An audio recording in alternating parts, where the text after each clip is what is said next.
அரஃபாவுடைய நாளாக இருந்து கொண்டிருக்கிறது. பிறை 9 அரஃபாவுடைய நாள்.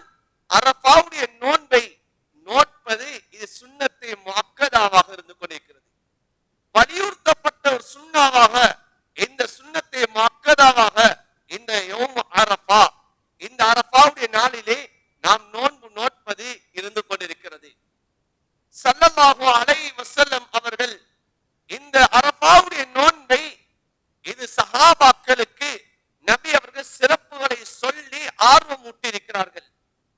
ஹஜ்ரத் ஆயிஷா ரலியல்லாஹு தஆலா அன்ஹா அவர்கள் சொல்லுகிறார்கள், நான் வருடத்திலே நோக்கக்கூடிய நோன்புகளில் நான் விரும்பி நோக்கக்கூடிய அதிகம் நான் கவனம் செலுத்தி நான் நோக்கக்கூடிய நோன்பு என்று சொன்னால் அது அரஃபாவுடைய நோன்பு என்று சொல்லுகிறார்கள். ஏன் இந்த நோன்பு அவ்வளவு சிறப்புக்குரிய நோன்பாக இருந்து கொண்டிருக்கிறது. புதன்கிழமை தினம் அரஃபாவுடைய நாள். அபூ கத்தாதா ரலியல்லாஹு தஆலா அன்ஹு அவர்கள் ஹதீஸை அறிவிப்பு செய்கிறார்கள். ஹஜ்ரத் ரசூலுல்லாஹ் ஸல்லல்லாஹு அலைஹி வஸல்லம் அவர்களிடம் அரஃபாவுடைய நோன்பை பற்றி கேட்கப்பட்டது. ஸல்லல்லாஹு அலைஹி வஸல்லம் சொன்னார்கள், அரஃபாவுடைய நோன்பு 2 வருடத்துடைய அந்த சிறிய பாவங்களுக்கு குற்ற பரிகாரமாக இருக்கும் என்று சொல்லி காட்டினார்கள். முந்தைய ஒரு வருடத்துடைய பாவம் எஞ்சி இருக்கக்கூடிய இந்த வருடத்துடைய சிறிய பாவங்களை மன்னித்து விடும் என்று சொல்லி காட்டினார்கள்.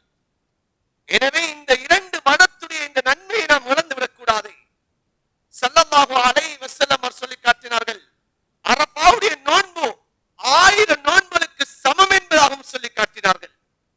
ஏனால் சஹாபாக்கள் அரஃபாவுடைய நோன்பை நோட்பதற்காக வேண்டி ஆசைப்பட்டார்கள். ஷுஅபே ஈமான்ல இமாம் பைஹகி ரஹ்மத்துல்லாஹி அலைஹி அவர்கள் ஹதீஸை கொண்டு வருகிறார்கள். ஸல்லல்லாஹு அலைஹி வஸல்லம் சொல்லி காட்டினார்கள், அரஃபாவுடைய அந்த நோன்பை நோற்று யார் தன்னுடைய பார்வை, தன்னுடைய செவிப்புலன், தன்னுடைய நாவுகளை ஹராத்தை விட்டு பாதுகாப்பார்களோ இந்த அரஃபாவுல இருந்து அடுத்த அரஃபா வரைக்கும் அவர்கள் மூலமாக ஏற்படக்கூடிய சிறிய தவறுகளை அல்லாஹ் மன்னித்து விடுவார் என்று சொல்லி காட்டினார்கள். இவ்வளவு சிறப்புக்குரிய நாள், அல்லாஹ் சந்தோஷப்படக்கூடிய நாள், அல்லாஹ் மலக்குமார்களும் பெருமை பாராட்டி பேசக்கூடிய ஒரு நாள் தான் இந்த அரஃபாவுடைய நாளாக இருந்து கொண்டிருக்கிறது. எனவே இந்த அரஃபாவுடைய நோன்பை நாம் நோக்க வேண்டும். அரஃபாவுடைய நாளிலே தான் அதிகமான நரக கைதிகளை அல்லாஹ் விடுதலை செய்கிறான். ஸல்லல்லாஹு அலைஹி வஸல்லம் சொல்லி காட்டினார்கள். முஸ்லிம் ஷரீஃபிலே பதிவு செய்யப்பட்ட ஹதீஸ், அரஃபாவுடைய நாளிலே தான் அல்லாஹ் அதிகமான நரக கைதிகளை அல்லாஹ் விடுதலை செய்கிறான் என்று சொல்லி காட்டினார்கள். எனவே இந்த அரஃபாவுடைய நோன்பை நாம் தவற விட்டுவிடக் கூடாது.